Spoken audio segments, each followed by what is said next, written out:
நாகராஜ் அவர்கள் கேட்ட கேள்வி பாஜக தொடர்ந்து எழுப்புற கேள்வி. இந்த ஆதாரம்லாம் இருந்தா தேர்தல் ஆணையத்திட்ட கொடுங்க, அபிடவிட்டா கொடுங்க, இல்ல நீதிமன்றத்திட்ட போங்க. ரெண்டாவது.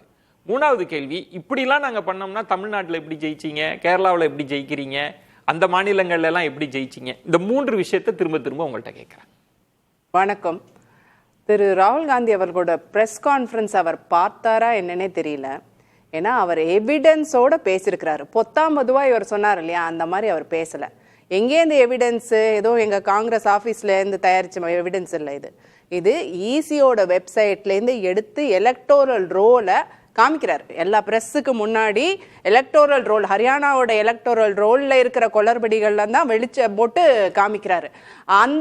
அந்த ஸ்பெசிஃபிக்காக அவர் காமிக்கிற அந்த தவறுகளுக்கெல்லாம் பதில் சொல்லாமல் திருப்பி ரஃபேலு, காங்கிரஸ் காலத்தில் நீங்கள் இது பண்ணலையா, நீங்கள் ஜெயிக்கிற மாநிலம், ஏன் நாங்கள் ஜெயிச்ச மாநிலம் தான் கர்நாடகா, எங்கள் கண்ட்ரோலில் தான் இருக்குது. அங்கேயே வந்து எலெக்ஷன் கமிஷனில் வந்து பாராளுமன்ற தேர்தலில் குளறுபடி நடந்திருக்கு அப்படிங்கிறத வெளிச்சம் போட்டு தான் காமிச்சார். மகாதேவபுரா எங்கே இருக்குது, ஆலந்த் எங்கே இருக்குது, ஆலந்தில் கேஸ் கோர்ட்டில் நடந்துட்டுருக்கு, எஸ்ஐடி இன்வெஸ்டிகேஷன் நடந்துட்டுருக்கு. ஸ்பெஷல் இன்வெஸ்டிகேஷன் டீம் போட்டு கர்நாடகா கவர்மெண்ட் வந்து இன்வெஸ்டிகேட் பண்ணிட்டு இருக்காங்க. ஆளையும் பிடிச்சாச்சு, கோர்ட்டில் அவர் பெயில் வாங்கியிருக்கிறாரு. மற்ற பொதுவாக எல்லா இடத்துலையும் கண்டுபிடிக்கிற இந்த குளறுபடிகள்லாம் எடுத்து சுப்ரீம் கோர்ட்டுக்கு போனோம்.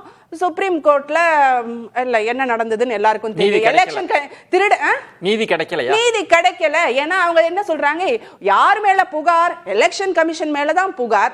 அவங்க என்ன சொல்றாங்க, இவ்வளவு குளறுபடி கண்டுபிடிச்சிருக்கோம் அப்படின்னா நீங்க எலெக்ஷன் கமிஷன்லயே போய் கேளுங்க. என்ன திருடன் அப்படின்னு ஒருத்தனை சொன்னா கோர்ட்டுக்கு போறீங்க, கோர்ட்டுக்கு போனா ஓ நீங்க திருடன்ட்டே முறையிடுங்க அப்படின்னு சொல்ற மாதிரி ஒரு வார்த்தையை சொல்லியிருக்காங்க. அதனால மக்கள் மன்றத்துல எடுத்துட்டு வந்து எவிடன்ஸோட பிரசன்ட் பண்ணியிருக்கிறார். ஏன்னா ஃபைனலா மக்கள் தான் நமக்கு இதுக்கெல்லாம் நீதி சொல்லணும். என்னெல்லாம் அவர் பிரசன்ட் பண்ணாருங்கிறத நான் சொல்லிடுறேன்.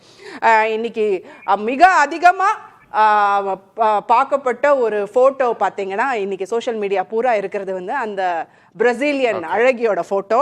அவங்க எப்படி குஸ்பேட்டி, அதாவது ஊடுருவக்காரர்கள் அமித்ஷா சொல்லுவாரு. இந்த பிரசீலியன் ஊடுருவக்காரர்களை ஹோம் மினிஸ்ட்ரியோட சாங்ஷனோட கொண்டு வந்து எலக்டோரல் ரோட்ல புகுத்திருக்காங்க போல இருக்கு. ஏன்னா அவங்க வந்து அவங்களோட 22 முறை 10 பூத்துகள்ல அவங்க பேர் இருந்திருக்கு.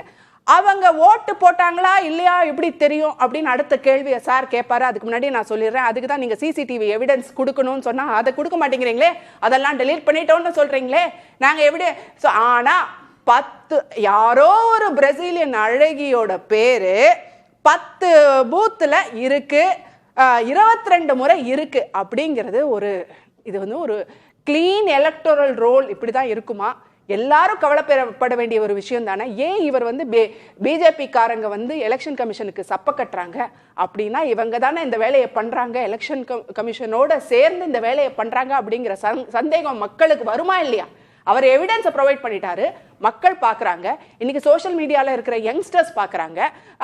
அந்த எவிடன்ஸை வந்து பற்றியே பேசாமல் பொத்தாம்பதுவா அன்னைக்கு நடந்தது, ஹைதர் அலி காலத்தில் நடந்தது, அவுரங்கசீப் காலத்தில் நடந்ததுன்னு சொன்னால் இந்த காலத்து யங்ஸ்டர்ஸ் நம்ப மாட்டாங்க. அடுத்த என்ன மாதிரி தப்பு, ஒரு லேடியோட பேர் ஒரே ஃபோட்டோ 100 முறை எண்ணி அங்கே இருக்கிற ப்ரெஸ்ஸையே தான் மேலே வந்து நீங்கள் ஒரு 4-5 பேஜ் காமிக்கிறேன் எலக்டரல் ரோலில், நீங்கள் இதில் என்ன பிரச்சனை இருக்குன்னு நீங்களே கண்டுபிடிச்சு சொல்லுங்கள், நான் சொல்லலை அப்படின்னாரு. ஒரே ஃபோட்டோ 100 முறை இருக்கு. ஒரு 4-5 பக்கத்தில் ஒரே ஃபோட்டோ 100 முறை இருக்கு. 2 போலிங் பூத்தில் 223 முறை ஒரே ஃபோட்டோ இருக்கு.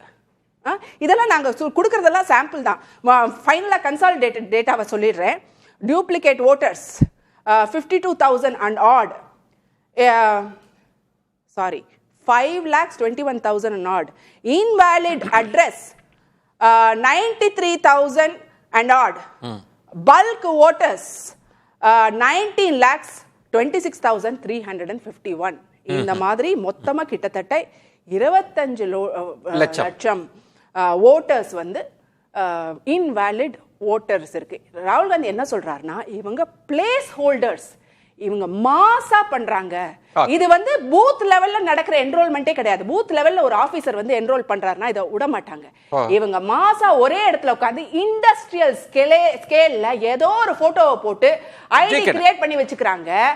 அந்த ஐடியை வந்து இந்த 100 முறை 200 முறை யாரோ ஒரு ஆளை போய் அனுப்பிச்சு அந்த போட்டோ எல்லாம் கிளாரிட்டி இல்ல, நிறைய இடத்துல யாரையும் அனுப்பிச்சு ஓட்டு போட வைக்கிறாங்க. இது ஓட்டு இல்லையா அப்படிங்கறத நீங்க